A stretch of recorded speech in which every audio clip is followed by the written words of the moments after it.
সালামু আলাইকুম। আমরা একটা ঘোষণা দিয়েছিলাম, যেহেতু তোমরা এখন ঢাকা বিশ্ববিদ্যালয়ে ভর্তি পরীক্ষার জন্য প্রস্তুতি নেওয়া শুরু করে দিয়েছ।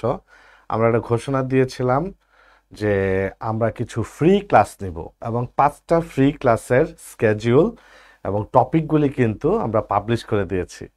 সো যেটা পাবলিশ করেছি তার প্রথম ক্লাসটি, আমরা গতকালকেও একটা ফ্রি ক্লাস হয়েছে, এর আগেও কিন্তু একটা ফ্রি ক্লাস ছিল, কিন্তু আমরা যে 5টা টপিক ধরে যে 5টি ক্লাস দিব ফ্রি ক্লাস, তার প্রথম ক্লাসটি আজকে হতে যাচ্ছে। তো একটা বিষয় মাথায় রাখবা, এই ফ্রি ক্লাসগুলিতে আমি এমন টপিকগুলি সিলেক্ট করে পড়াচ্ছি বা পড়াবো যেগুলো থেকে প্রায়ই প্রশ্ন আসে। যেমন আজকে তোমাদেরকে, আর আরেকটা বিষয়, আমি যে টপিকটা ধরবো আমি কিন্তু চাইলে সেই টপিকের সব তোমাকে পড়াইতে পারবো না ফ্রি ক্লাসে। আমি যেটা পারবো ওই মানে ওই টপিকটার একটা সার বা একটা সারাংশ তোমার সামনে তুলে ধরতে পারবো। সো আজকে যে টপিকটা আমরা পড়ব, এই টপিকটা হচ্ছে জাতীয় বিষয়াবলী। জাতীয় বিষয়াবলী। সো এই জাতীয় বিষয়াবলী টপিকটা কেন? কারণ তুমি যদি একটু প্রিভিয়াস ইয়ারের প্রশ্নগুলি অ্যানালাইসিস করে দেখো, প্রায় এই জাতীয় বিষয়াবলী থেকে প্রশ্ন হয়ে থাকে। দেখো এখানে মাত্র 6টা টপিক পড়তে হবে। কয়টা টপিকের কথা বললাম? মাত্র 6টা বিষয়, 6টা পেজ, 7-8টা পেজ হবে। 6 বা 7-8টা পেজ যদি পড়ে ফেলো, একটা প্রশ্ন তুমি তো শুধু ঢাকা বিশ্ববিদ্যালয় পরীক্ষা দিবা না, আদার্স ইউনিভার্সিটিতেও দিবা, কোথাও না কোথাও পেয়ে যাবা। এই 6টা কি খেয়াল করে দেখো। নাম্বার 1, 1 নম্বরে হচ্ছে জাতীয় সঙ্গীত। ঠিক আছে, একটা হচ্ছে জাতীয় সঙ্গীত, একটা হচ্ছে জাতীয় পতাকা, একটা হচ্ছে জাতীয় প্রতীক। ঠিক আছে, জাতীয় প্রতীক। এর সাথে ভাইয়া একটু রাষ্ট্রীয় মনোগ্রামটাও পড়ে ফেলতে হয়। রাষ্ট্রীয় মনোগ্রাম, জাতীয় প্রতীকের পাশাপাশি রাষ্ট্রীয় মনোগ্রাম। এরপর হচ্ছে জাতীয় স্মৃতিসৌধ। স্মৃতিসৌধ। এরপর প্রশ্ন হয় জাতীয় সংসদ ভবন যেটা আছে, ঠিক আছে, তার মানে সংসদ ভবন। আরেকটা হচ্ছে ভাইয়া জাতীয় দিবস।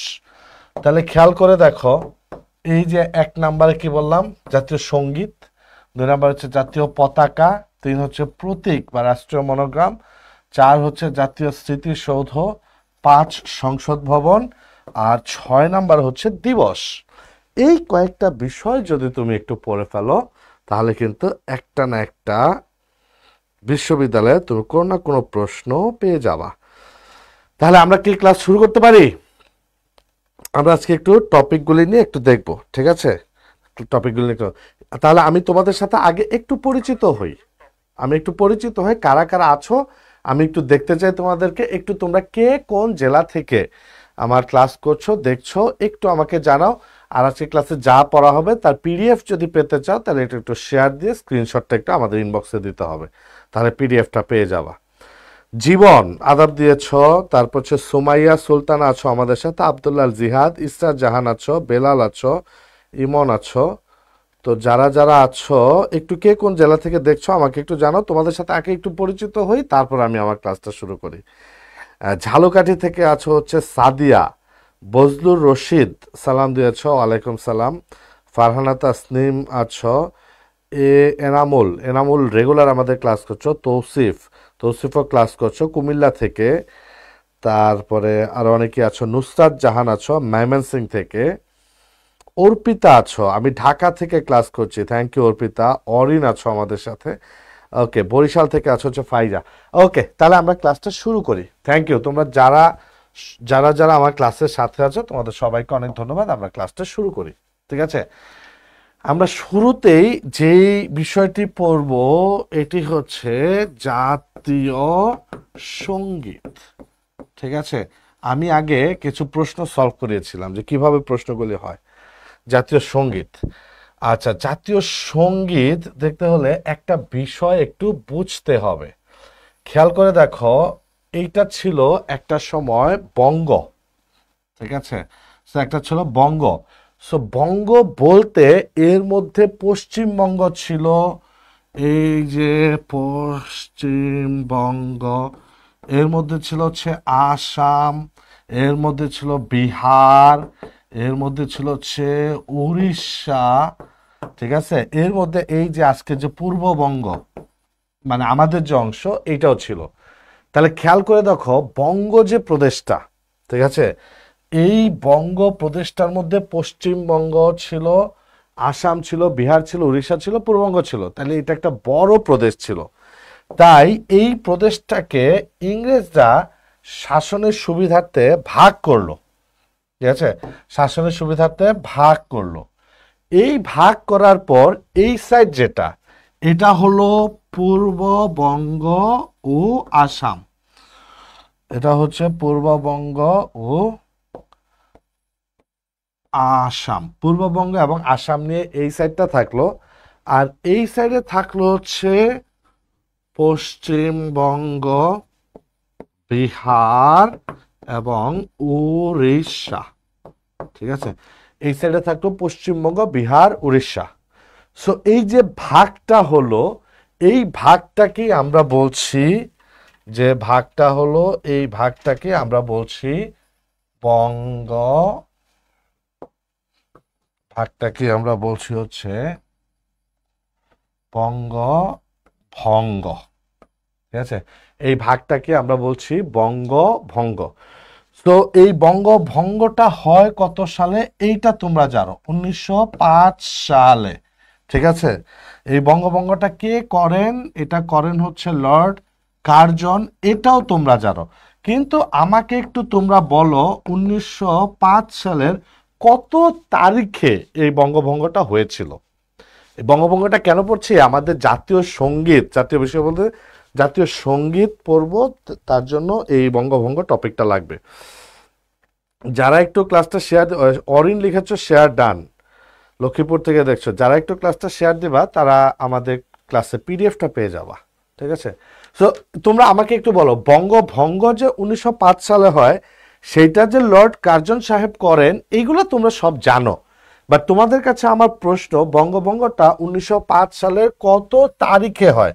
একজনের কাছ থেকে আমি সঠিক উত্তর পেয়ে গেছি, ঠিক আছে, কত তারিখে হয় আমি তার নামটা এখন বলছি না, একটু পরে বলছি। দুইজন সঠিক উত্তর দিয়েছ, সিদ্রাতুল মুনতাহা, তৌসিফ, তারপর হচ্ছে ইমন, থ্যাংক ইউ ভাইয়া।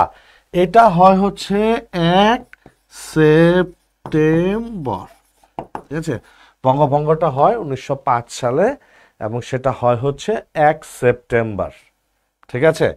এখন প্রশ্ন হচ্ছে বাংলাটাকে ভাগ করে দেয়া হলো, ঠিক আছে, এই ভাগটা কেন, মানে মানে ভাগটা আসলে হইলো কেন? ইংরেজরা তো চাইলো, বাট এইখানে হইলো কেন? এখানে হিন্দু মুসলমানের একটা রাজনীতি বা একটা দ্বন্দ্ব ছিল, ঠিক আছে। এই দ্বন্দ্বের জায়গাটা কি আমরা একটু দেখি। এখানে একটু রাজনীতি ছিল, ঠিক আছে। রাজনীতির বিষয়টা হচ্ছে হিন্দু যারা, তারা চায়নি বঙ্গভঙ্গ হোক, আর মুসলমান তৎকালীন যারা ছিল তারা চাইলো যেন বঙ্গভঙ্গ হয়। অর্থাৎ এই বঙ্গভঙ্গের পর হিন্দুদের, মানে হিন্দুরা চায় নাই। কেন চায় নাই? কারণ খেয়াল করে দেখো তৎকালীন সময় এই যে বললাম না, বিহার, উড়িষ্যা, আসাম সব কিছুর কেন্দ্রবিন্দু কি? কলকাতা। সবকিছু নিয়ন্ত্রণে কারা? হিন্দুরা। রাজনৈতিক দল কি? হিন্দুদেরই। তাহলে তারা চায় নাই যে আমাদের যে একটা বৃহৎ অংশ এটার ভাগ হোক। বাট মুসলমান যারা পূর্ববঙ্গ অংশে থাকে তারা চিন্তা করলো বঙ্গভঙ্গ হইলে আমাদের জন্য সুবিধা। কেন ভাইয়া? এই মানে মুসলমান যারা সমর্থন করলো, এই মুসলমানের সমর্থনের পেছনে, মুসলমান যে সমর্থন করলো উল্লেখযোগ্য 4টি কারণ আছে। একটা হচ্ছে ভাইয়া অর্থনৈতিক বিষয়টা কি আমি একটু তোমাদেরকে পরে বলছি। 2 নাম্বারটা হচ্ছে ভাইয়া রাজনৈতিক, 3 নাম্বারটা হচ্ছে সাংস্কৃতিক, আর 4 নাম্বারটা হচ্ছে অর্থনৈতিক, রাজনৈতিক, সাংস্কৃতিক, আর 4 নাম্বার একটা কারণ ছিল হচ্ছে শিক্ষা, ঠিক আছে। কি আমি তোমাদেরকে বলছি, মুসলমান অর্থাৎ আমরা যারা পূর্ববঙ্গের অর্থনীতি ছিল কলকাতার হাতে, মানে পূর্ববঙ্গ থেকে অর্থনৈতিক হাবটা ছিল কলকাতায়। আমাদের অর্থনীতির জন্য আমরা মুখাপেক্ষী ছিলাম কলকাতার। আমাদের রাজনীতির জন্য আমরা মুখাপেক্ষী ছিলাম কলকাতার, কারণ মুসলমানদের কোনো নিজস্ব রাজনৈতিক দল নাই, যা দল আছে মানে ওই বঙ্গ থেকে হিন্দুরাই নিয়ন্ত্রণ করে, কলকাতা কেন্দ্রিক। সাংস্কৃতিক বলয়টা হচ্ছে কলকাতা কেন্দ্রিক। আবার দেখবা যে আগের দিনে যারাই পড়াশোনা করছে এখান থেকে একটু পরে তাকে কলকাতা যেতে হচ্ছে পড়াশোনার জন্য। কারণটা কি ভাইয়া? কারণ ইংরেজ আমলে এই যে ব্রিটিশরা শাসন করছে, ব্রিটিশদের শাসনের রাজধানী কোনটা ছিল তোমরা জানো? ব্রিটিশরা যে শাসন করলো তার রাজধানী কোনটা ছিল? জানা থাকলে আমাকে একটু জানাও। আশরাফুল আলম সাগর, আসসালামু আলাইকুম ভাই। সাগর, ওয়ালাইকুম সালাম। সাগর আমাদের এই অনলাইন ব্যাচের স্টুডেন্ট ছিল, ঠিক আছে। তারপর সাগর হচ্ছে মোস্ট প্রবলি ঢাকা বিশ্ববিদ্যালয় ভর্তি পরীক্ষা 29তম হয়েছিল। সাগর আমি কি ঠিক আছি? 24, 25 বা 29তম হয়েছিল, এবং আরো কয়েকটা এক্সামে প্রথম, দ্বিতীয়, তৃতীয়, চতুর্থ সহ ফাটায় দিছিল। তো সাগর এখন দেখছে ভালো ইংরেজি পড়ায়। সাগর তুমি ক্লাস দেখছো, দেখে অনেক ভালো লাগলো, থ্যাংক ইউ। তো তোমাদেরকে যেটা বলছিলাম যে রাজধানী কোনটা ছিল তোমরা কি জানো? ইংরেজ শাসন আমলে, ইংরেজ শাসন আমলে রাজধানী কিন্তু ছিল এই ইংরেজ শাসন আমলে রাজধানী ছিল হচ্ছে কলকাতা। তো এই যে রাজধানী ছিল কলকাতা, যার ফলে আমরা মুসলমানরা সবকিছুতে কলকাতা কেন্দ্রিক। তখন মুসলমানরা চাইলো যদি আমরা আলাদা হই তাহলে কিন্তু আমাদের জন্য ভালো, ঠিক আছে। এই চিন্তা থেকে যে আমাদের আলাদা অর্থনৈতিক হাব তৈরি হবে, রাজনৈতিক সংগঠন হবে, সাংস্কৃতিক বলয় গড়ে উঠবে, শিক্ষার জন্য আর কলকাতা মুখাপেক্ষী হইতে হবে না। তাই এই চিন্তায় মুসলমানরা সমর্থন দিল, হিন্দুরা সমর্থন দেয় নাই। ফলে আমরা দেখি এখানে হিন্দুরা এটা হয়ে গেলে অসন্তুষ্ট হয়, ঠিক আছে। আর মুসলমান যারা তারা এই বঙ্গভঙ্গকে সমর্থন দেয়। সো হিন্দুদের চেহারার দিকে তাকায় আমরা দেখি তারা অসন্তুষ্ট, তাদের চোখ দিয়ে পানি পড়তেছে। আর মুসলমানের চেহারার দিকে তাকায় দেখি তারা খুশি, তারা হাসতেছে। অর্থাৎ বঙ্গভঙ্গ হয়ে যাওয়ার পর হিন্দুদের চোখ দিয়ে পানি পড়ছে, আর মুসলমানরা খুশি, তারা হাসছে। তাহলে এই বঙ্গভঙ্গ থেকে বেশ কিছু রেজাল্ট আমরা পেলাম। এই রেজাল্টগুলি আমরা একটু দেখি, ঠিক আছে। বঙ্গভঙ্গের রেজাল্ট, ফলাফল, ঠিক আছে। রেজাল্টগুলি কি কি? নাম্বার 1 খেয়াল করে দেখো,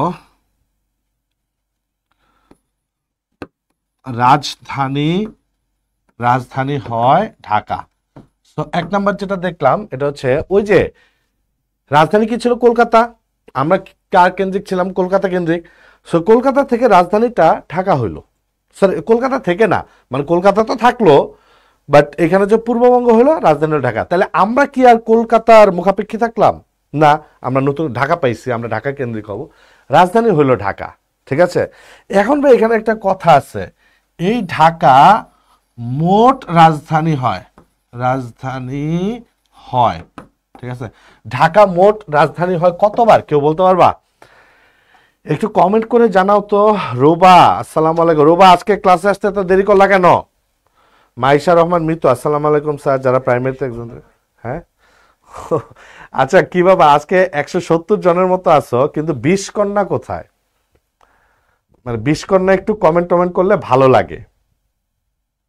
20 কন্যার কমেন্ট দেখতে ভালো লাগে, 20 কন্যার নামটাও খুব চমৎকার লাগে, নাগিন। আচ্ছা হ্যাঁ, থ্যাংক ইউ। আলেক্স বারাত 5 বার, ফয়সাল 5 বার, নুসরাত মিম 6 বার না, একটা স্থানান্তরিত হয়েছিল, ওইটাকে আমরা কাউন্ট করব না, ঠিক আছে, 5 বার। আচ্ছা সাগর লিখছো, অনেকদিন দেখা নাই আপনার। আমার অ্যাডমিশন সময় আমি এই ফ্রি ক্লাসগুলো নিয়মিত করতাম, এবং আমি জুবাইর ভাইয়ের পেইড কোর্সে ছিলাম, যেটা আমার বইটা শেষ করতে সাহায্য করেছিল। জুনিয়রদের বলবো তোমরা জিকে বইটা ভালোভাবে করতে চাইলে কোর্সটি করো। সাগর কিন্তু ঢাকা বিশ্ববিদ্যালয়ে আছে, 29তম হয়েছিল। তো সাগর থ্যাংক ইউ। সাগর আমাদের এই পেইড ব্যাচের স্টুডেন্ট ছিল, ঠিক আছে। সাগর আমাদের পেইড ব্যাচের স্টুডেন্ট ছিল। তোমরা যদি চাও তাহলে কিন্তু আমার সাথে তোমাদের জিকে প্রিপারেশনটা নিতে পারো।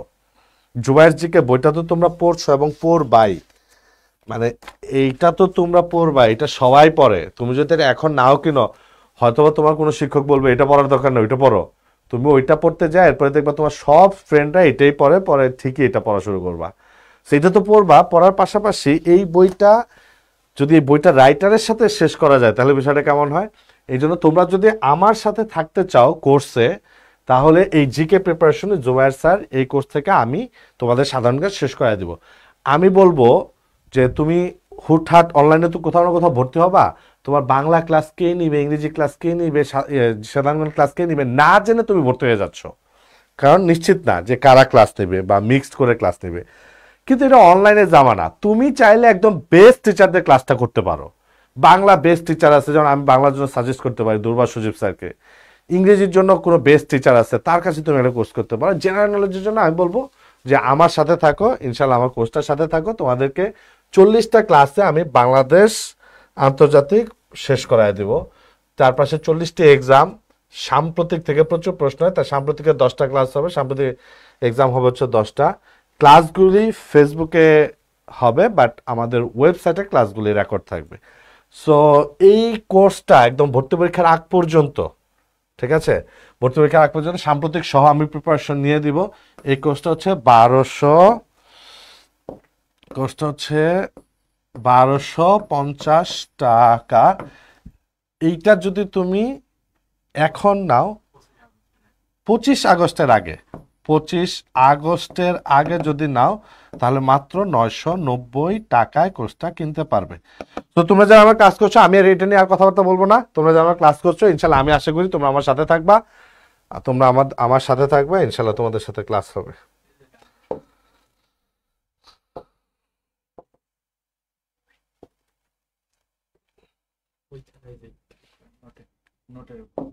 আচ্ছা, তাহলে খেয়াল করে দেখো, রাজধানী রাজধানী মোট হয়েছিল কয়বার তোমরা আমাকে বলছো? রাজধানী মোট হচ্ছে 5 বার। ভাইয়া আমি ভর্তি হতে চাই, নুসরাত জাহান। ভর্তি হতে চাইলে আমাদের এই পেজে শুধু নক দাও, আমি ভর্তি হতে চাই। অথবা স্ক্রিনে যে হোয়াটসঅ্যাপ নাম্বারটা আছে, এটা হচ্ছে আকাশের নাম্বার। ও হচ্ছে সার্বিকভাবে, তোমরা যারা আমার সাথে থাকবা সার্বিকভাবে ও তোমাদের আকাশের দিকে আসো তো, আসো একটু। তোমার সাথে 189 জন আছে, একটু পরিচয় করা যায়, কারণ তোমার সবাই খুব বিরক্ত করবে, এটা আমি জানি। এই যে ও হচ্ছে আকাশ চৌধুরী, টাইটেল বংশের নামের সাথে আছে যে চৌধুরী টাইটেল, তো জানো তো না ছেলে না। সো ওর নাম্বারটা হচ্ছে এই যে নিচে যেটা দেওয়া হোয়াটসঅ্যাপ নাম্বার। সো যে কোনো সমস্যায় তোমরা এই নাম্বারটাতে নক করলে ভর্তি হবা। ক্লাস করতে যাওয়ার সমস্যা, যেমন আজকে পিডিএফটা লাগবে, ওই দিবে তোমাদেরকে। ভাই পিডিএফটা লাগবে, ভাই ওই ক্লাসটা মিস হয়ে গেছে, বা আমাদের কোর্স করতে যায় তোমার যে কোনো সমস্যা, ওই এক্সামটা দিতে পারো নাই, ঢুকতে পারতেছো না ওয়েবসাইটে, সব এই নাম্বারটাতে হোয়াটসঅ্যাপ করলে পেয়ে যাবা। তাহলে নুসরাত জাহান ভর্তি হয়ে যাও, এই নাম্বারে নক করো, ইনশাল্লাহ ভর্তি যাও।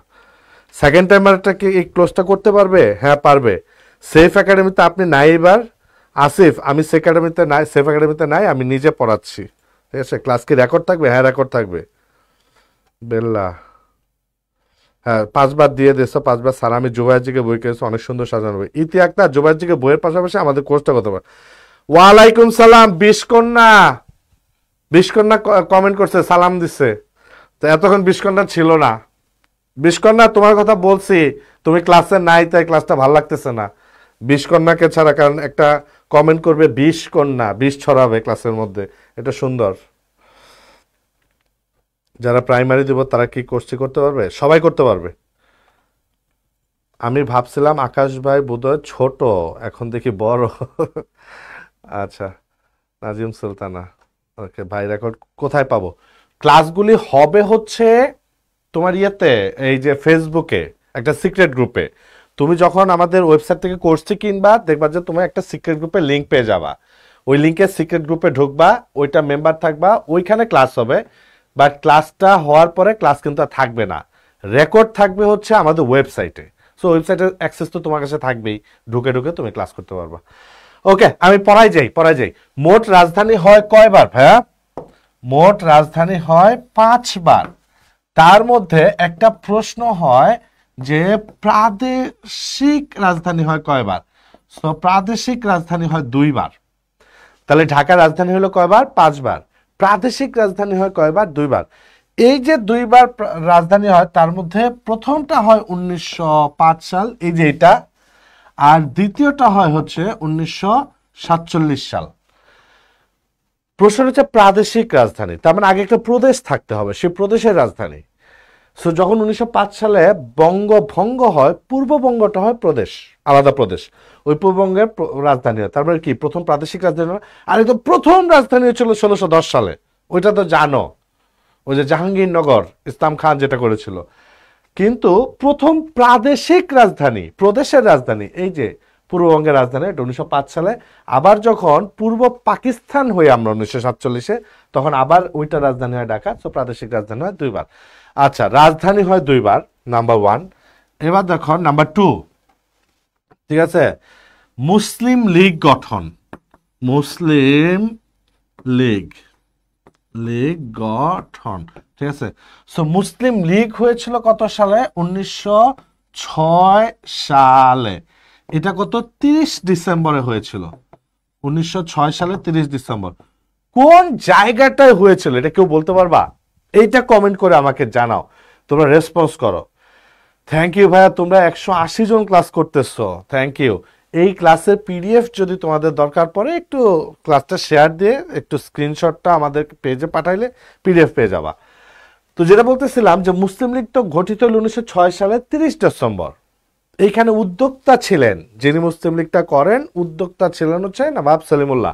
কিন্তু আমার প্রশ্ন, কোন জায়গায় হয়েছিল মুসলিম লীগ? কোথা থেকে মুসলিম লীগের যাত্রা শুরু? এইটার উত্তরটা দাও তো আমাকে। বিশকন্যা, থ্যাংক ইউ, 1906। বিশকন্যা, এখন উত্তর করো, কোন জায়গা থেকে মুসলিম লীগ যাত্রা শুরু করেছিল?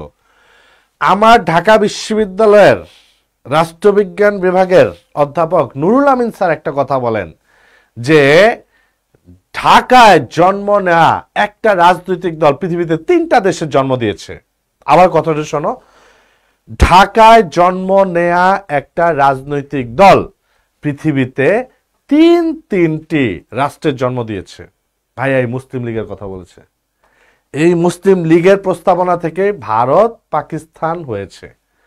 পরবর্তীতে এই মুসলিম লীগটাই কিন্তু আওয়ামী মুসলিম লীগ নামে যাত্রা শুরু করে, এবং ওই আওয়ামী মুসলিম লীগ থেকে আওয়ামী লীগের পরবর্তীতে বাংলাদেশ রাষ্ট্র আসা। সেই সেন্সে তিনি বলেছেন যে একটা রাজনৈতিক দল যেটা ঢাকায় ছিল, তিনটি রাষ্ট্রের জন্ম দিয়েছে। আচ্ছা, এই যে শাহবাগ, থ্যাংক ইউ। সাদ লিখছো শাহভাগ, শাহভাগ না তো শাহবাগ, ঠিক আছে। তাহলে যেই জায়গা থেকে যাত্রা শুরু সেটা হচ্ছে শাহবাগ, 1906 সালে 30 ডিসেম্বর। ভাই, উদ্যোক্তা তো ছিলেন, মানে প্রতিষ্ঠাতা, এটা কে ছিলেন? সলিমুল্লাহ, ঠিক আছে। কিন্তু ওই 6 সালেই প্রথম যে সম্মেলন হয়, ঠিক আছে, এই মুসলিম লীগের এই প্রথম সম্মেলনটাও কিন্তু ওই 1906 সালে ওই শাহবাগে হয়। শাহবাগ, ঠিক আছে। আমার তোমাদের কাছে প্রশ্ন, ওই প্রথম সম্মেলনে সভাপতি কে ছিলেন? সভাপতি কে ছিলেন? যিনি মুসলিম লীগের প্রথম সভাপতি, এইটা কিন্তু নবাব সলিমুল্লাহ না, কথা খেয়াল করবা। সলিমুল্লাহ সাহেব ছিলেন প্রতিষ্ঠাতা, তার উদ্যোগেই মুসলিম লীগ হয়। কিন্তু মুসলিম লীগ হওয়ার পর 1906 সালে যে মুসলিম লীগ হয়, তো প্রথম যে সম্মেলনটা হয়, মুসলিম লীগের প্রথম সম্মেলন 1906 সালে হয়। কোথায় হয়? শাহবাগে। ওই সম্মেলনে সভাপতি কে ছিলেন? যিনি মুসলিম লীগের প্রথম সভাপতি। এই প্রশ্ন তো দাও, ধরো মুসলিম লীগের প্রথম সভাপতিটা কে?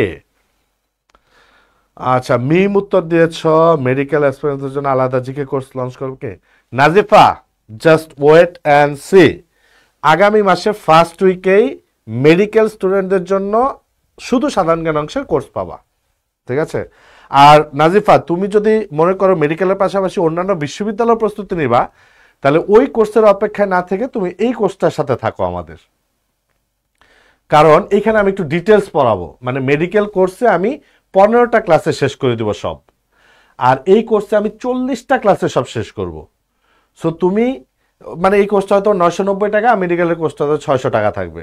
সো 300 টাকার জন্য তোমার এই মেডিকেলের কোর্সে না যায়, তুমি এই কোর্সে সাধারণ জ্ঞান থাকো, তাহলে আদার্স বিশ্ববিদ্যালয় তোমার কাভার হয়ে যাবে। হ্যাঁ, আলিম রাজি, ভিকারুল মুলক, থ্যাংক ইউ। আলিম রাজি কিন্তু এই যে তোমরা কিছুদিন পর আমাদের সাম্প্রতিক ক্যাপসুল পড়বা, তারপর আমাদের এই বইটার সহকারী লেখক, এবং তোমরা যে সাম্প্রতিক ক্যাপসুল পড়বা, ওই ক্যাপসুলের সিংহভাগ অংশটাই কিন্তু আলিম রাজি স্যার করে থাকেন, তোমরা তার ক্লাসও পাবা।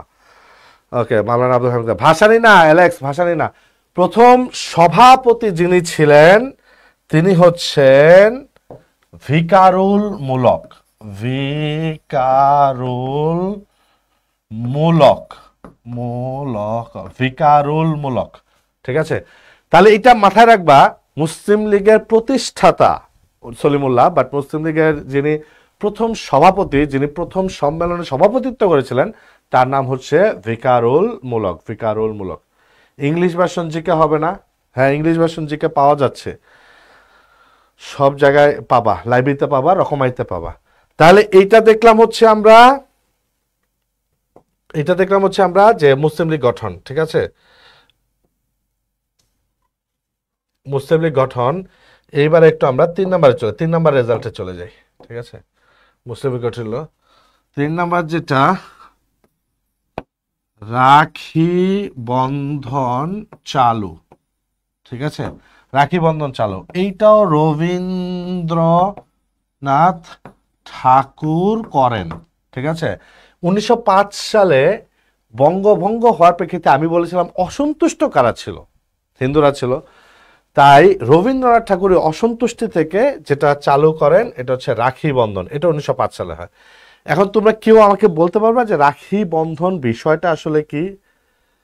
কোর্সের সাথে কি বই ফ্রি? না ভাই, 990 টাকার কোর্সের সাথে আমি 450 টাকার বই দিতে পারবো না, বইটা আলাদা কিনতে হবে।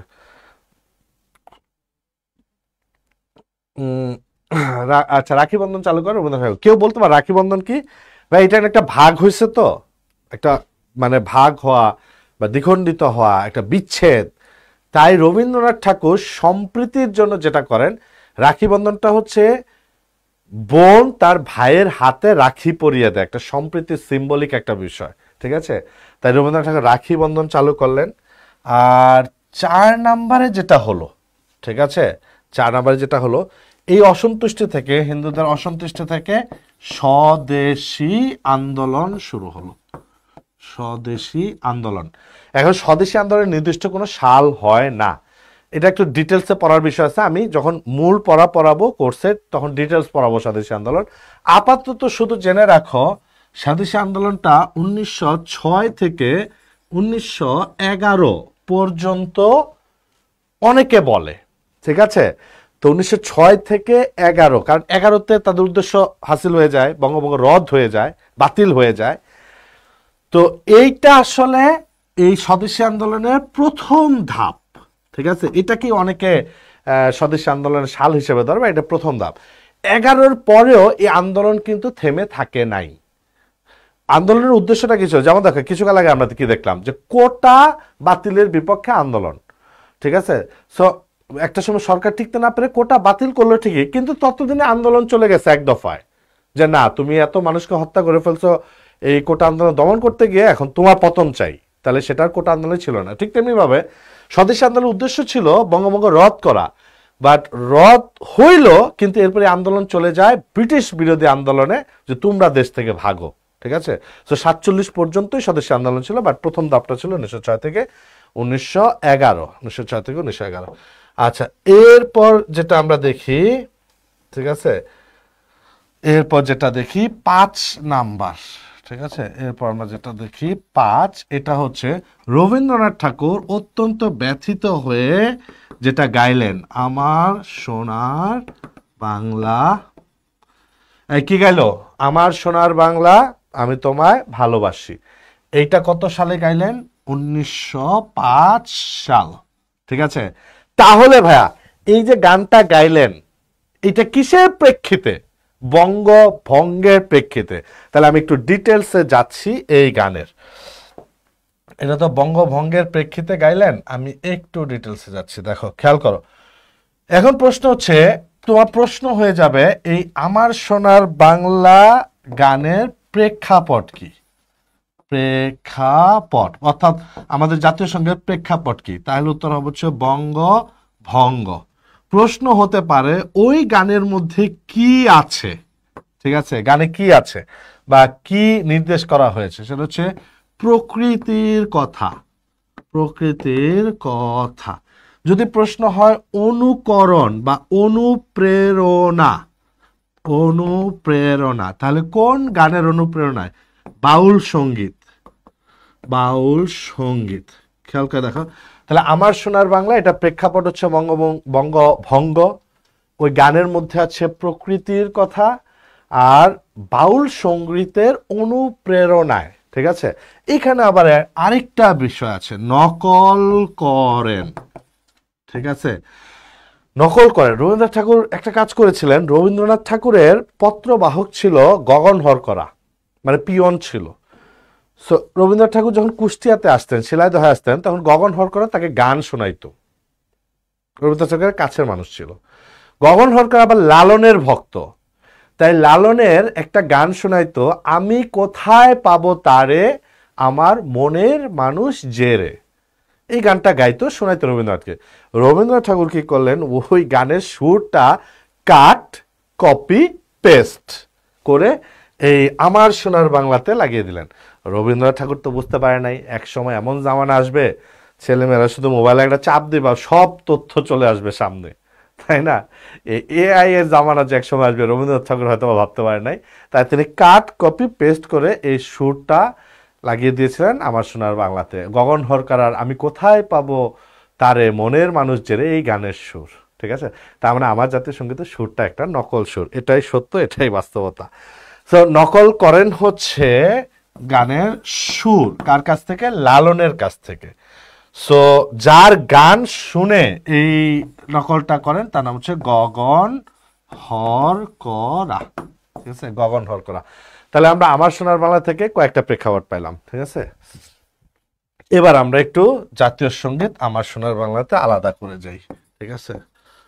আমার সোনার বাংলা। আচ্ছা, এখন যদি প্রশ্ন হয় এই আমার সোনার বাংলার প্রথম প্রকাশ, ঠিক আছে, প্রথম প্রকাশ, আমরা তো এতক্ষণ দেখলাম প্রেক্ষাপট 1905 সালে আসলো বঙ্গভঙ্গের প্রেক্ষিতে। এইটা প্রথম প্রকাশ হয় বঙ্গদর্শন পত্রিকায়, বঙ্গদর্শন পত্রিকায়,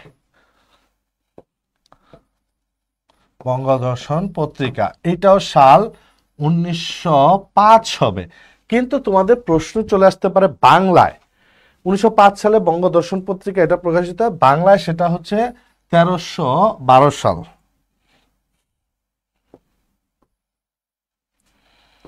বাংলায় সেটা হচ্ছে 1312 সাল, ঠিক আছে।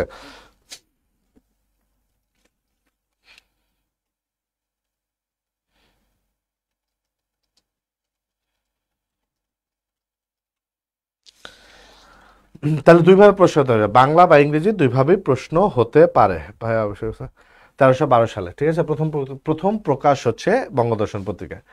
আর প্রশ্ন আসতে পারে প্রকাশ তো হইলো, বাট প্রথম গীত হয় কোথায়? গীত মানে বুঝো তো, গাওয়া হয়, প্রথম গাওয়া হয়।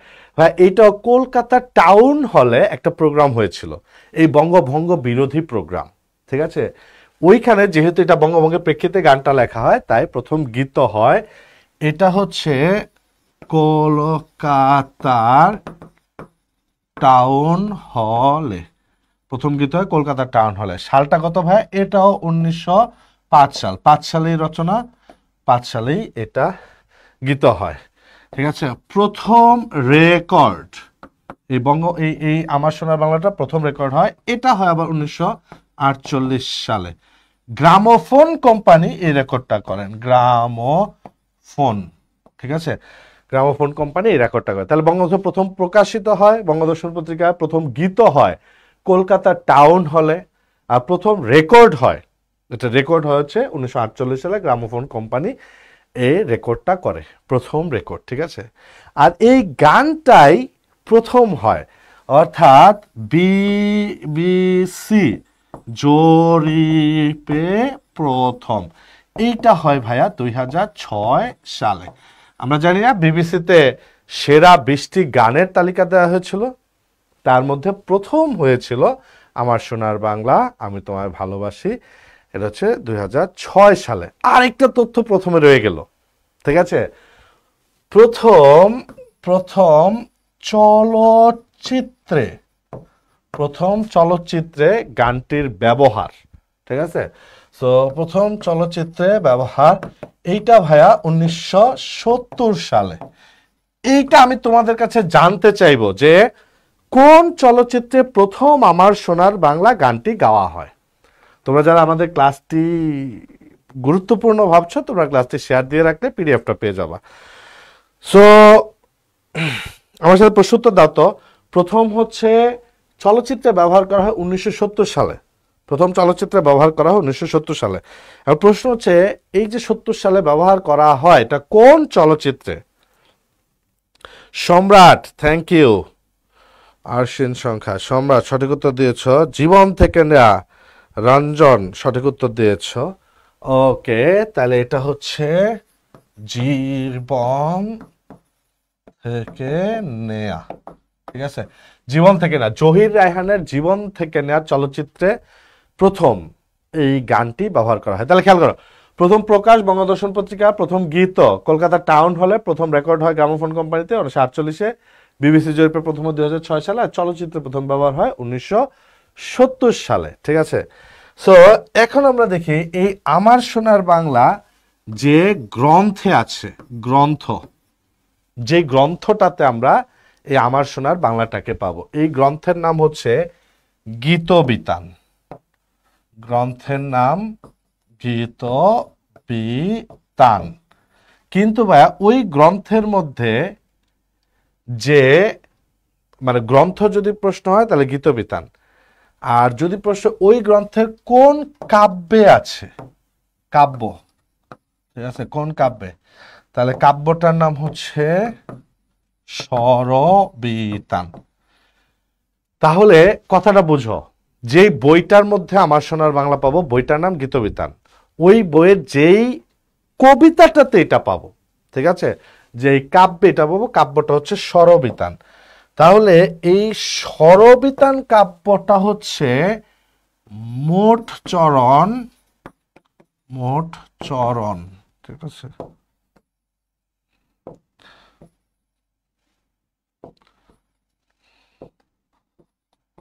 মোট চরণ হচ্ছে 25 লাইন। চরণ মানেই তো লাইন, ঠিক আছে। তো মোট এটা কত লাইন, এই যে স্বরবিতান কাব্যটা এটা কত লাইন, 25 লাইন।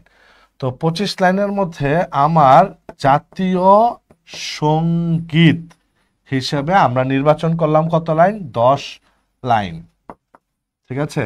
আর কোন রাষ্ট্রীয় অনুষ্ঠানে, রাষ্ট্রীয় অনুষ্ঠানে বাজানো হয় হচ্ছে 4 লাইন।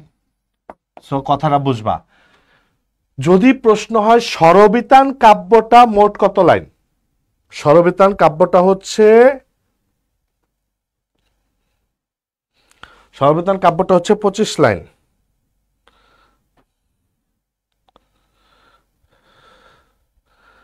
স্বরবিতান কাব্যটা হচ্ছে 25 লাইন। সেই 25 লাইনের মধ্যে আমার জাতীয় সঙ্গীত কত লাইন, 10 লাইন, ঠিক আছে। আর রাষ্ট্রীয় অনুষ্ঠানে গাওয়া হয় 4 লাইন। এখন যদি প্রশ্ন হয় আমাদের জাতীয় সঙ্গীত মোট কত লাইন, জাতীয় সঙ্গীত মোট কত লাইন, কত লাইন, তাহলে উত্তরটা কি হবে বলো তো? আমার সাথে একটু প্রশ্ন উত্তর দাও। যদি সিম্পলি প্রশ্ন হয় আমাদের জাতীয় সঙ্গীত আসলে কত লাইন, তাহলে উত্তর কি হবে? যদি সিম্পলি প্রশ্ন হয় আমাদের জাতীয় সঙ্গীত মোট কত লাইন,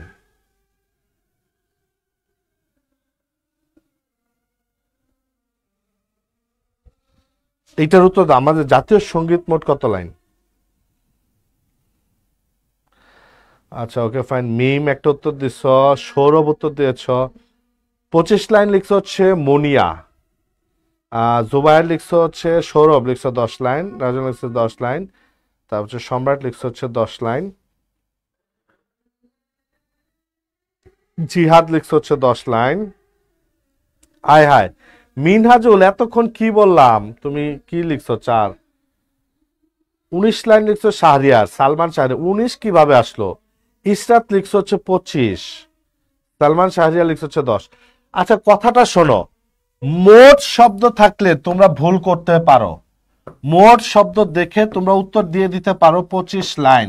ভাইয়া না, যখন প্রশ্ন হবে আমার জাতীয় সঙ্গীত কত লাইন, ঠিক আছে, যখন প্রশ্নটা হবে আমার জাতীয় সঙ্গীত কত লাইন, আমার জাতীয় সঙ্গীত মানে 10 লাইন, এটা মাথায় রাখতে হবে। আমার জাতীয় সঙ্গীত 10 লাইন, ওইখান থেকে 4 লাইন প্রোগ্রামে বাজানো হয়, রাষ্ট্রীয় প্রোগ্রামে। তাহলে 25 কি? 25 হচ্ছে যেখান থেকে আমি আমার জাতীয় সঙ্গীতটা নিয়েছি ওইটা টোটালটা ছিল 25 লাইন, অর্থাৎ স্বরবিতান যে কাব্য, এই কাব্যটা টোটালটা 25 লাইন। তাহলে দেখছো অনেকে ভুল করতেছো, 25 লাইন 25 লাইন, এই যে এখনো জেবা, হুমায়রা জেবা, না 25 লাইন না, কথা বুঝবা, কবিতাটা হচ্ছে 25 লাইন, বাট আমার জাতীয় সঙ্গীত 10 লাইন। তাহলে যদি প্রশ্ন আমার জাতীয় সঙ্গীত মোট কত লাইন, অবশ্যই 10 লাইন। 10 লাইনের পরে যে 11 লাইনটা, ওইটা কি আর আমার জাতীয় সঙ্গীত না, ঠিক আছে, কিন্তু মোট হচ্ছে ওইটা, স্বরবিতান হচ্ছে 25 লাইন। আচ্ছা, যেটা বললাম আমি এতক্ষণ যা বললাম, এটা কি তুমি, আচ্ছা আমি যা বললাম বুঝতে পারছো কিনা, ক্লিয়ার কিনা? আমি এতক্ষণ যা বললাম তুমি ক্লিয়ার কিনা? ক্লিয়ার হইলে আমাকে একটু বলো, ঠিক আছে, এতক্ষণ যা বললাম ক্লিয়ার কিনা? ক্লিয়ার কিনা? ক্লিয়ার, বুঝতে পারছো কিনা? 25, 10 আর 4 লাইন নিয়ে কোনো ঝামেলা হবে কিনা? এতক্ষণ যা বললাম আশা করি বুঝতে পারছো, আশা করি 25, 10 আর 4 নিয়ে ঝামেলা হবে না। নাজমিন লিখছো ক্লিয়ার, আরাফাত আলী লিখছো ক্লিয়ার, আরাফাত আলী লিখছো, প্রাপ্তি দাস লিখছো ক্লিয়ার, 100-এ 100 clear, okay thank you. Enamul লিখছো স্যার পাঞ্জাবিটা কত দিয়ে কিনলেন? ভাইরে, আমি বিয়ে শাদী করার পর আমি যা পড়ি যা কিনি এটার নিয়ন্ত্রণ আসলে আমার হাতে নাই, আমি আমার ইচ্ছে মতো কিনতে পারি না, পড়তে পারি না, এটা নিয়ন্ত্রণ করে ঘরের মানুষ, যার ফলে পাঞ্জাবিটা তার কেনা, কত দিয়ে কিনছে আমি তাও জানি না। তার যদি মন চায় তাহলে নীল কিনবে, আমাকে নীলই পড়তে হবে, তার যদি মন চায় তাহলে সাদা কিনবে, আমাকে সাদাই পড়তে হবে। তো এখন আসো, এখানে তোমার 3 জন ব্যক্তি, যে জাতীয় সঙ্গীত পড়ছি, এখন আমি এটা শেষ করে দেবো, কারণ আমি 8:30 বেশি আজকে 1 মিনিটও ক্লাস নিব না। 3 জন ব্যক্তি, ঠিক আছে, এই সঙ্গীতের সাথে জড়িত আছে 3 জন ব্যক্তি। 1 নম্বরে যাকে বলবো তার নাম হচ্ছে অধ্যাপক আলী আহসান, ঠিক আছে, অধ্যাপক সৈয়দ আলী আহসান, ঠিক আছে। 1 নম্বরে সৈয়দ আলী আহসান, ঠিক আছে, 1 নম্বর হচ্ছে সৈয়দ আলী আহসান। তোমরা আমাকে বলো আমার জাতীয় সঙ্গীতের সাথে আলী আহসান কিভাবে জড়িত, ঠিক আছে, এটা আমাকে একটু বলো, জাতীয় সঙ্গীতের সাথে আলী আহসান কিভাবে জড়িত? গগন হরকরা, আর 3 নম্বরে হচ্ছে জহির রায়হান, ঠিক আছে, জহির রায়হান।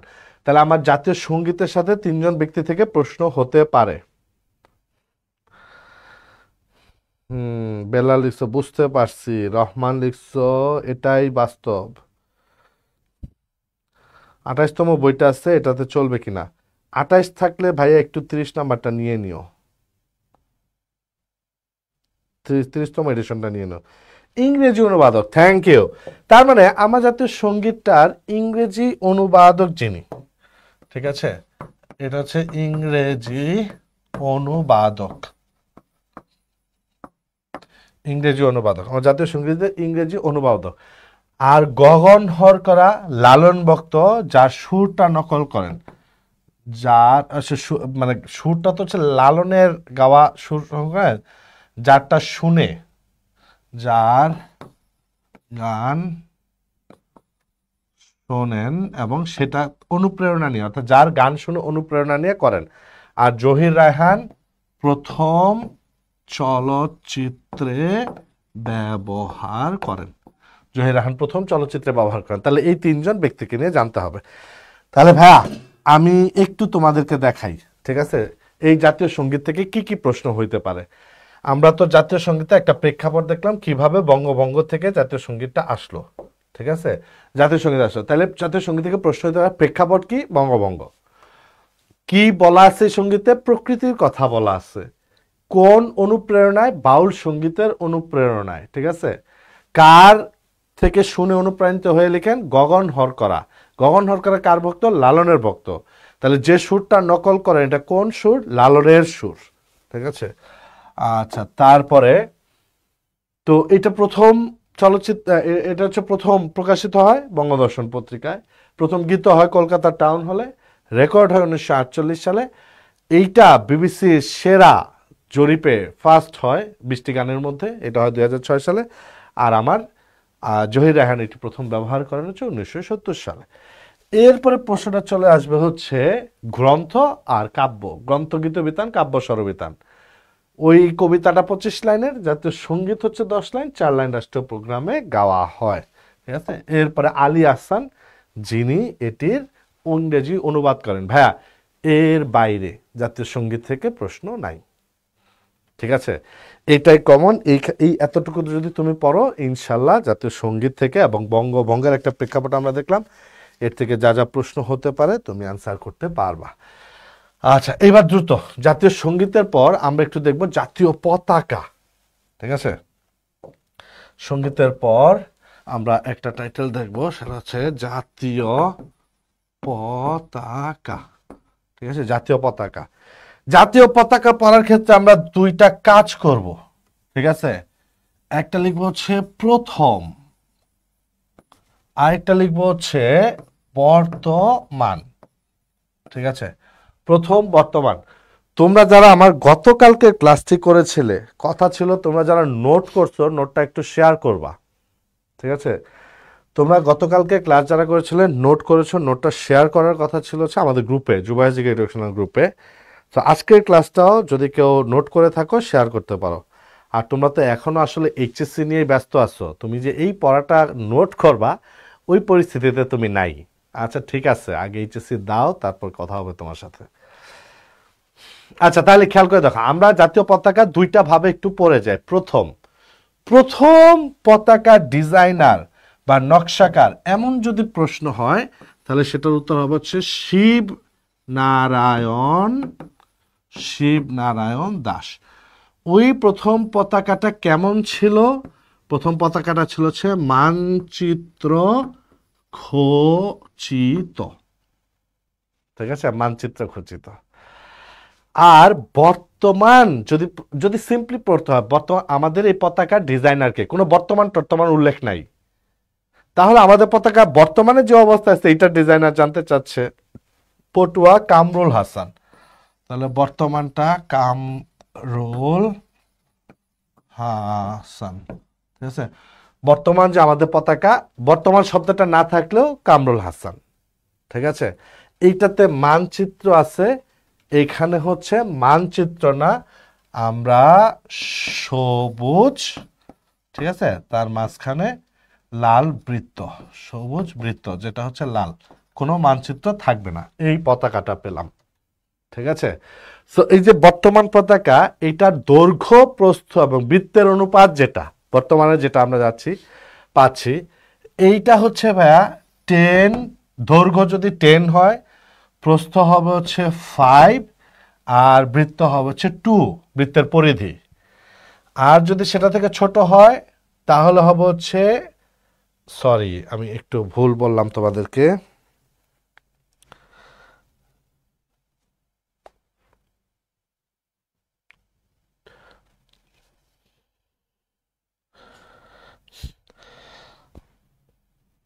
অনুপাতটা হচ্ছে 5:3:1। এই যে বৃত্ত সহ যে অনুপাতটা, এটা পড়বো হচ্ছে 5:3:1। ঠিক আছে, 5:3:1। তাহলে প্রথম যিনি ছিলেন তিনি শিবনারায়ণ দাস। তিনি যখন অঙ্কন করেছেন, ঠিক আছে, এই অঙ্কনটা তিনি করেছিলেন, মানে ডিজাইনটা করেছিলেন 1970 সালে।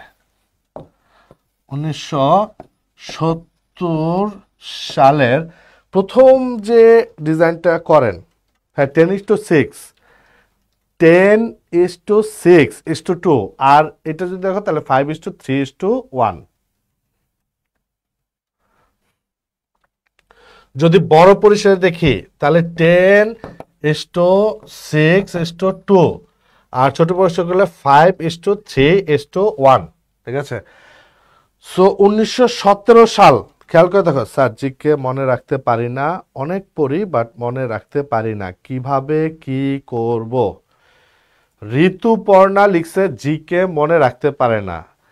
সো ঋতুপর্ণা, জিকে তো তুমি মনে রাখতে পারো না, কিন্তু অন্য কিছু তো ঠিকই তুমি মনে রাখতে পারো।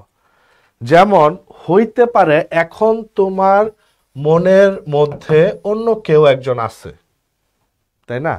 সো আগে মনে যে আছে তাকে বের করতে হবে, যাকে রাখা আছে তাকে বের করতে হবে, এরপর একই পড়া বারবার বারবার বারবার পড়তে হবে, ইনশাল্লাহ মনে থাকবে। ঠিক আছে।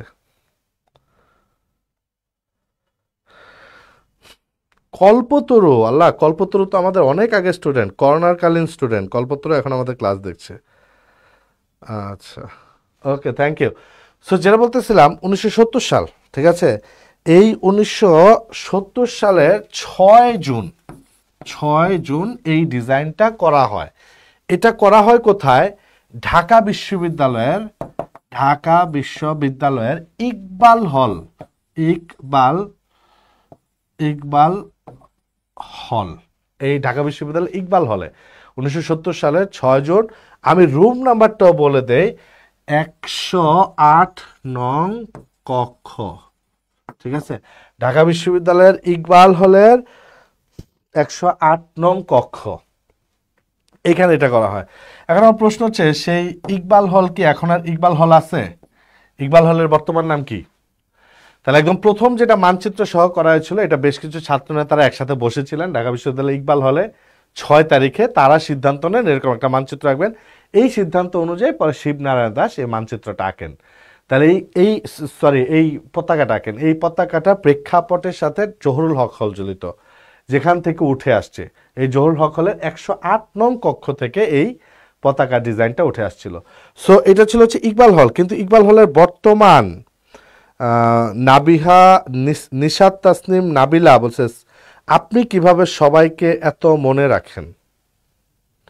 নাবিলা, আমি তো আসলে সারাদিনে কিছুই করি না, আমার তো কোনো কাজ নাই, একটু তোমাদেরকে একটু পড়াই টড়াই, যার ফলে এইটাই তো কাজ, তো এটা করলে তো মনে থাকবেই। এখন দেখো, তুমি যেটা দেখো, যে হাফেজ ধরো রমজানের সময় পড়ায়, তারাবি পড়ায়, সে দেখো পুরা কোরআন শরীফটা তার মুখস্থ। তোমার মতো যদি অধৈর্য হইতো, সে 1 মাস 2 মাস পরে মনে থাকে না। সে কি 1 মাস 2 মাসে কোরআন শরীফ মুখস্থ করছে? না, বছরের পর বছর সাধনা করছে, একই পড়া বারবার মেমোরাইজ করছে। এরপরে দেখবা যেই দিন মানে রমজানের সময় সকালে ঘুম থেকে উঠে তারা আবার পড়তে থাকে, রিসাইট করতে থাকে। সে তো মুখস্থ, এরপরে কেন পড়ে? মানে বিষয়টাকে বারবার চর্চায় রাখতে হয়। এই জন্য তুমি অল্প সময়েই হতাশ হইলে হবে না। স্যার ইংলিশ প্লাস বাংলা অনেক ভালো পারি, বাট জিকেটা প্রবলেম, অন্য কেউ মনে নাই। হ্যাঁ, জিকেটা প্রবলেম তো হবেই, কারণ বাংলা ইংলিশ তুমি আগে পড়ে আসছো এইচএসসিতে, একটা বেসিক আছে, বাট জিকেতে নাই। আচ্ছা, জহুরুল হক হল, থ্যাংক ইউ। ইকবাল হলের বর্তমান নাম হচ্ছে জহুরুল হক হল। ঠিক আছে, ইকবাল হলের বর্তমান নাম জহুরুল হক হল। 1970 সালের 6 জুন এই ইকবাল হলের 108 নং কক্ষ থেকে এই জাতীয় পতাকা উঠে আসে। ঠিক আছে, মানে প্রথম যেটা।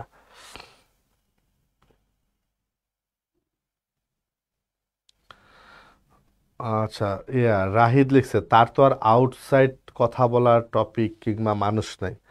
মানে ও বলতেছে আমার এগুলো মনে থাকে এই কারণে, যা আমার তো তোমাদের মতো আজাইরা মানুষ নাই যাদের সাথে কথা বলবো। আর সব স্টুডেন্ট একইভাবে রোজা রাখে, সেটা কথা।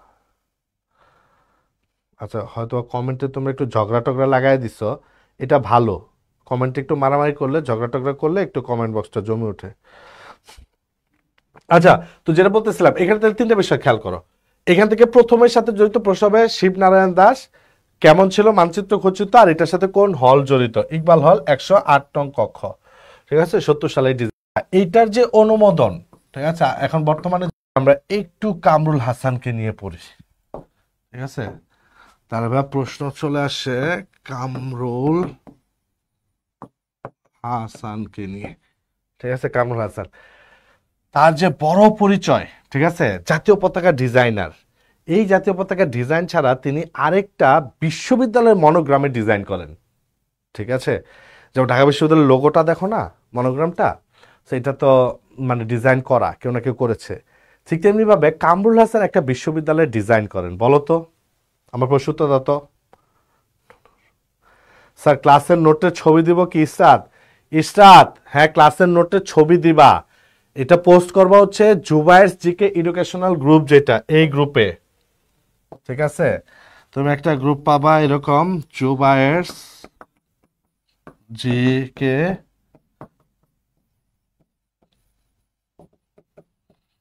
Educational group, Zubayer's GK educational group, ঠিক আছে? এই গ্রুপে গেলে তুমি তোমার এই নোটটা, জুবায়েরস জিকে এডুকেশনাল, তুমি যে নোটটা করছো এই নোটটা ওখানে শেয়ার করতে পারবা। আচ্ছা, তাহলে আমরা যে জায়গাটা ছিলাম, কামরুল হাসান, আমি তোমাকে একটা প্রশ্ন করছিলাম, একজন উত্তর করতে পারো নাই। হ্যাঁ, একটা প্রশ্ন করছিলাম, জিজ্ঞাসা কোন টপিক গুলো বেশি, না উত্তর করতে পারো নাই। ভাই শোনো, জাতীয় পতাকার পাশাপাশি তিনি এই যে চট্টগ্রাম বিশ্ববিদ্যালয়ের মনোগ্রাম করেন। আর তার আরেকটা পরিচয় হচ্ছে ঢাকা বিশ্ববিদ্যালয়ের চারুকলার শিক্ষক ছিলেন। আরেকটা প্রশ্ন তার থেকে হয়ে যায়, সেটা হচ্ছে তার কবরটা কোথায় আছে। চট্টগ্রাম বিশ্ববিদ্যালয়ের মনোগ্রামের ডিজাইনটা করেন, ঢাকা বিশ্ববিদ্যালয়ের চারুকলার শিক্ষক ছিলেন, আরেকটা প্রশ্ন হচ্ছে তার কবরটা কোথায় আছে। এইটা তোমরা আশা করি আমাকে অ্যান্সার দিতে পারবা। হ্যাঁ, এখন অনেকে লিখতেছো চট্টগ্রাম বিশ্ববিদ্যালয়, থ্যাংক ইউ স্যার। আপনি তো সিন করেন নাই, আমি দিয়েছিলাম না। বজলুর রশিদ, তুমি হয়তোবা পেজে দিয়ে দিচ্ছ, আমি হচ্ছে গ্রুপে যার পোস্ট করা হয়েছে আমি সব অ্যাপ্রুভ করছি, হয়তোবা মিসিং হয়েছে। বজলুর রশিদ, তুমি আবার গ্রুপে দিতে পারো, গ্রুপে পোস্ট করো, আবার পোস্ট করো, আমি অ্যাপ্রুভ করে দেব, সাদিয়া লিখছে হচ্ছে ডিউতে, ওকে থ্যাংক ইউ। কবরটা আছে হচ্ছে ঢাকা বিশ্ববিদ্যালয়। আচ্ছা শোনো, ঢাকা বিশ্ববিদ্যালয়ে মোট কতজনের কবর আছে জানা আছে?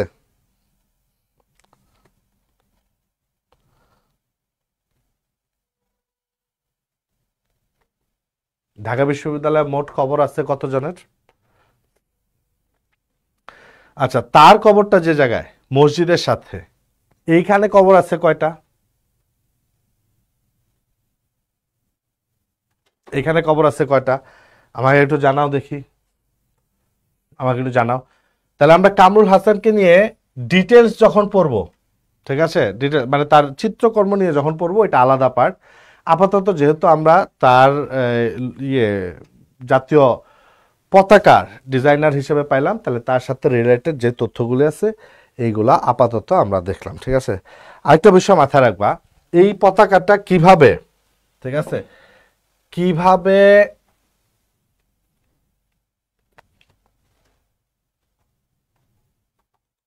পতাকার উত্তোলনের যে বিষয়টা, কিভাবে কি জাতীয় সঙ্গীত, আমাদের জাতীয় সঙ্গীত যেটা আমরা একটু আগে প্রেক্ষাপটগুলি দেখলাম, জাতীয় সঙ্গীত আমরা মানে জাতীয় সঙ্গীতে আবার দুইটা তথ্য দেওয়া একটু গ্যাপ পড়ে গেছে। আমাদের জাতীয় সঙ্গীতটা জাতীয় সঙ্গীত হিসেবে আমরা যে অ্যাকসেপ্ট করে নিয়েছিলাম, এটা কিন্তু 1971 সালের মার্চ মাসের 3 তারিখে। এটার সাথে জাতীয় পতাকা জড়িত। আমি তোমাদেরকে শুধু একটা প্রেক্ষাপট দেখাই, খেয়াল করে দেখো, 1970 সাল, ঠিক আছে, 1970 সালের নির্বাচন হলো। এই নির্বাচনের পর 1971 সালের 3 মার্চ কথা ছিল তারা ক্ষমতা আমাদের হাতে তুলে দিবে। কারণ নির্বাচনে ওই দিক থেকে পিপিপি প্রতিদ্বন্দ্বী ছিল, এদিক থেকে আওয়ামী লীগ প্রতিদ্বন্দ্বী ছিল। তো নির্বাচনে আওয়ামী লীগ জয়লাভ করে ফেললো, বঙ্গবন্ধু জয়লাভ করে ফেললো, অর্থাৎ পুরো পাকিস্তানের ক্ষমতা থাকবে বঙ্গবন্ধুর হাতে। তো এই ক্ষমতা, এই নির্বাচন তো ডিসেম্বরে হয়, এটা তো জানো, নির্বাচন হয় ডিসেম্বরে। ক্ষমতাটা আমাদের হাতে দেওয়ার কথা ছিল কবে? 3 মার্চ। কিন্তু 1 মার্চে ঘোষণা আসলো এই সম্মেলন হবে না, অর্থাৎ আমাদেরকে ক্ষমতা দেওয়া হবে না। তাই 1971 সালের 2 মার্চে যেটা হয়, ঢাকা বিশ্ববিদ্যালয়, ঢাবি বটতলা, এই ঢাকা বিশ্ববিদ্যালয়ের বটতলাতে একটা ছাত্রদের সম্মেলন হয়ে যায়। এখানেই প্রথম ওই যে আমরা জহুরুল হক হলের 108 নম্বর হল থেকে যে পতাকাটা করা হয়েছিল মানচিত্র খচিত, এই পতাকাটা নিয়ে আসা হয় এবং আসম আব্দুর রব এই ঢাকা বিশ্ববিদ্যালয়ের বটতলায় প্রথম ওই পতাকাটা উত্তোলন করেন, পতাকা উত্তোলন করেন। ঠিক আছে, তাহলে উত্তোলনের সাথে জড়িত কে? আসম আব্দুর রব। ঠিক আছে, কত তারিখে করেন? 2 মার্চ। তাই এই 2 মার্চ হয়ে গেছে আমাদের পতাকা দিবস। কথাটা খেয়াল করো।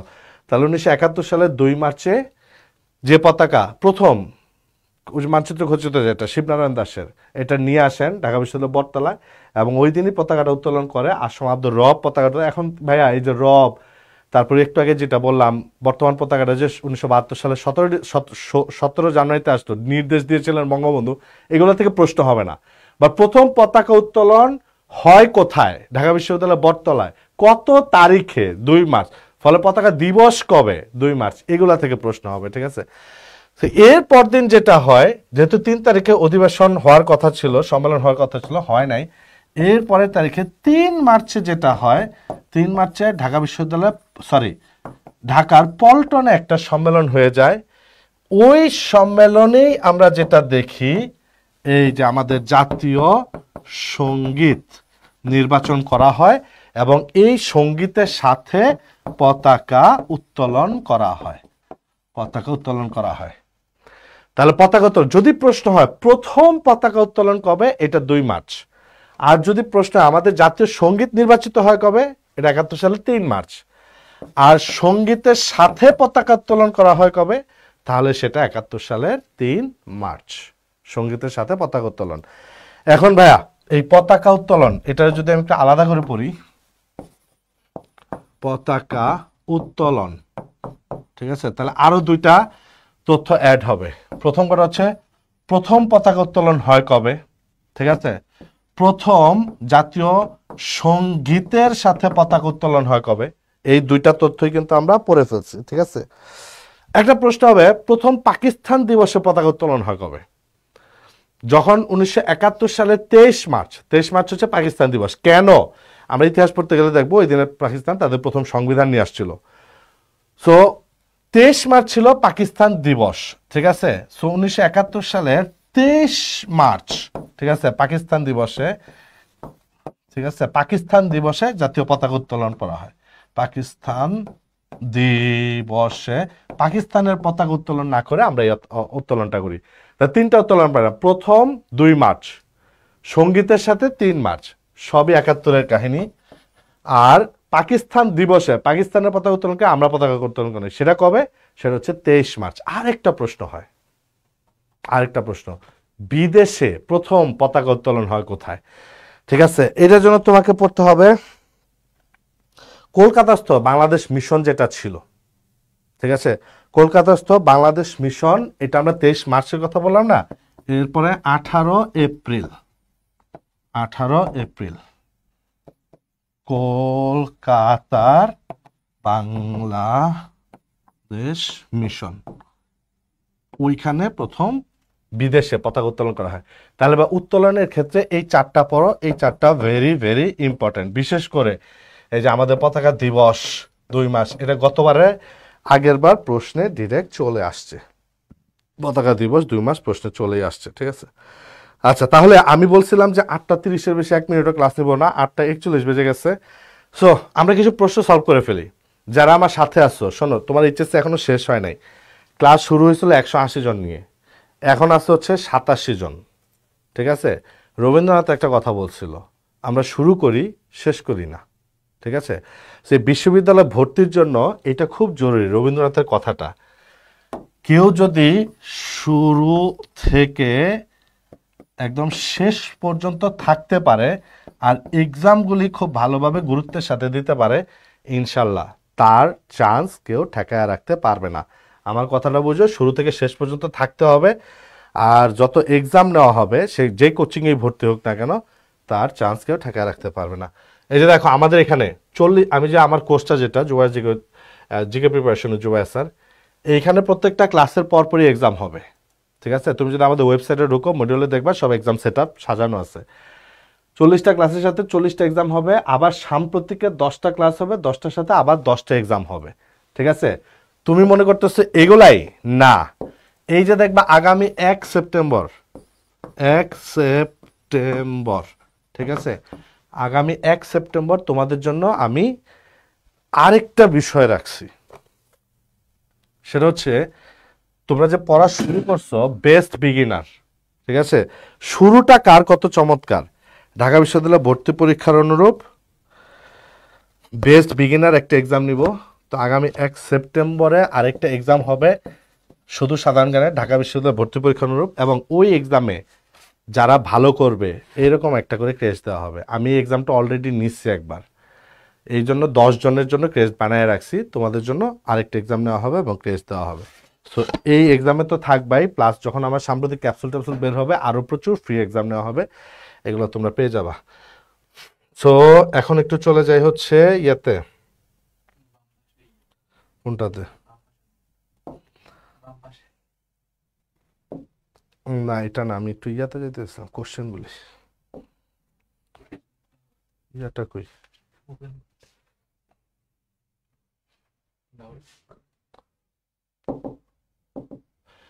আচ্ছা শোনো, তাহলে আমরা যা পড়লাম তারপর আমার কয়েকটা প্রশ্ন উত্তর একটু দিয়ে দাও খুব দ্রুত। আমি এটা খুব অল্প সময়ে তোমাদের প্রশ্নগুলি শুধু উত্তর নিব। বলো তো বাংলাদেশে, ও সরি, এইটা আমি পড়াইতাম বাট এটা আজকে পড়াই নাই, মানে সময় শেষ হয়ে গেছে তো এটা পড়াই নেই। এরপর আমার সাথে উত্তর দাও।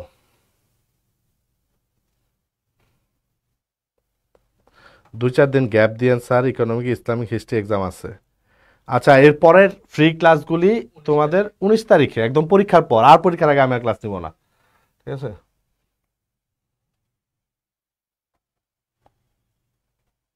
এটা বলো, বাংলাদেশের জাতীয় প্রতীকে নিচের কি কি আছে, জাতীয় প্রতীকে নিচের কি কি আছে, এটার উত্তর তোমরা পারবা, ঠিক আছে, কিন্তু এইটার সাথে তোমরা গুলায় ফেলো হচ্ছে মনোগ্রাম, প্রতীকে কি আছে আর মনোগ্রামে কি আছে।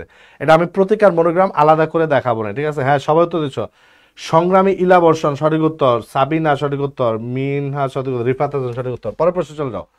আচ্ছা আমি তো উত্তরটাই বললাম না, এই যে ধান পাট আর শাপলা, ঠিক আছে। পরের প্রশ্ন যাও, বাংলার মানচিত্র প্রথম কে এঁকেছিলেন।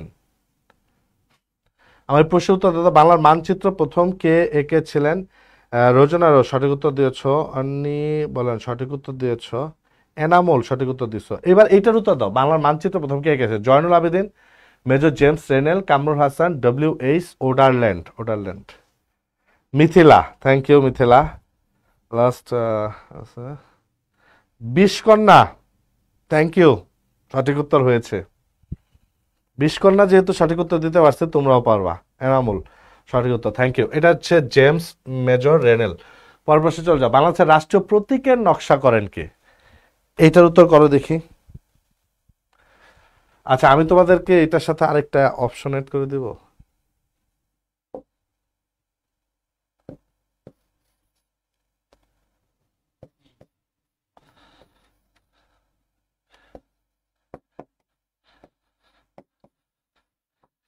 এবার উত্তর করো, ঠিক আছে। রাষ্ট্রীয় প্রতীকের নকশা কে করেন। জয়নুল আবেদিন, কাইয়ুম চৌধুরী, মৃণাল হক, কামরুল হাসান, আর হচ্ছে AN সাহা। AN সাহা, কাইয়ুম চৌধুরী, না রে ভাই, কাইয়ুম চৌধুরী তো হওয়ার কোনো অপশনই নেই। রিফাত হাসান, জয়নুল আবেদিন,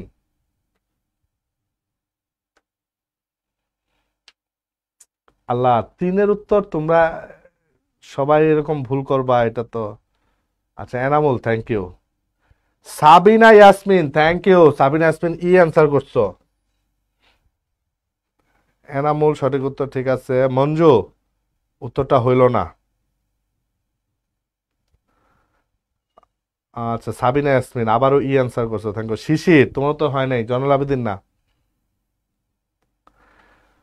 আচ্ছা শোনো, আমাদের যে জাতীয় প্রতীক একটু আগে যেটা আলাদা আলাদা করে বুঝে পড়বা, এগুলো নিয়ে খুব উলট পালট হয়ে যায়।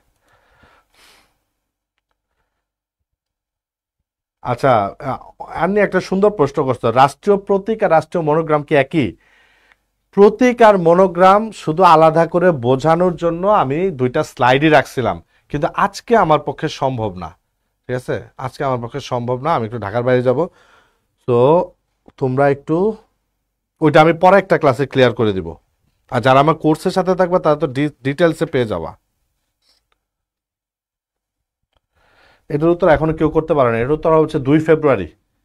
কেউ সঠিক উত্তর করতে পারে নাই। 2 ফেব্রুয়ারি। পরে চলে যাই। বাংলাদেশের জাতীয় সঙ্গীত হিসেবে বিবেচিত কয় লাইন? জাতীয় সঙ্গীত বিবেচিত হবে কয় লাইন? এইটা এতবার করে বোঝানো হয়েছে, এরপরে না পারলে খুব দুঃখজনক হবে। আনসার করো, জাতীয় সঙ্গীত বিবেচিত কত লাইন?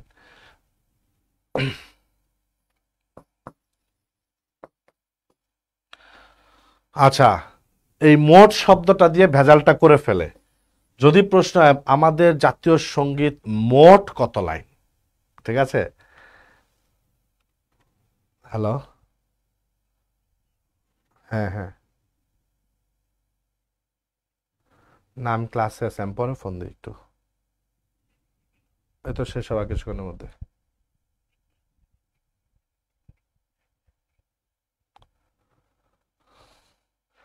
তাহলে তুমি একটু যাও না, আমি আইসা যাওয়া একটু ঝামেলা হয়ে যাবে। আচ্ছা আমি ক্লাসটা শেষ করি। আচ্ছা শোনো, মোট, মোটটা দিয়ে হচ্ছে ভেজাল করে দেয়। মোটের পর যদি আমাদের জাতীয় সঙ্গীত থাকে, মাথায় রাখবা জাতীয় সঙ্গীত, তো 10 লাইনের পরেরটা আমার জাতীয় সঙ্গীত না, ঠিক আছে? আমাদের জাতীয় সঙ্গীত 10 লাইনই রাষ্ট্রীয় প্রোগ্রামে গাওয়া হয়, হচ্ছে রাষ্ট্রীয় প্রোগ্রামে গাওয়া হয় 4 লাইন। আর স্বরবিতান যে কাব্য, স্বরবিতান যে কাব্যটা, এই কাব্যটা হচ্ছে টোটাল 25 লাইন। তাহলে আমাদের জাতীয় সঙ্গীত যখন প্রশ্ন কত লাইন বিবেচিত হয়, উত্তর হবে হচ্ছে 10 লাইন। পরে চলে যাও। জাতীয় পতাকা দিবস পালন করা হয়, এটা তো এইমাত্র বললাম। জাতীয় পতাকা দিবস পালন করা হয়। এনামল স্যার আপনার সাথে কথা বলতে চাই কলে। আচ্ছা, তোমার কথাটা যদি ভর্তি রিলেটেড হয় তাহলে কল দিও। আর যদি আজারে পরামর্শ নিতে চাও তাহলে কল দিও না। পরামর্শ একটাই, পড়তে হবে, প্রচুর পড়তে হবে, ঠিক আছে? 01684688180 এই নাম্বারে ফোন দিলে আমার সাথে কথা বলতে পারবা। আচ্ছা হ্যাঁ, এটা হচ্ছে 2 মাস, 2 মাস এইমাত্র দেখাইলাম। Okay fine, thank you. তাহলে এটা নিয়ে আবার কথা বললে তোমরা বিরক্ত হয়ে যাবা, ঠিক আছে? ইনশাল্লাহ আমাদের সাথে থাকো, ভালো একটা প্রস্তুতি হবে। একদম ঢাকা বিশ্ববিদ্যালয় ভর্তি পরীক্ষার আগ পর্যন্ত প্রস্তুতি হবে। ওই প্রস্তুতি দিয়ে তুমি আদার্স ইউনিভার্সিটিও কভার করতে পারবা।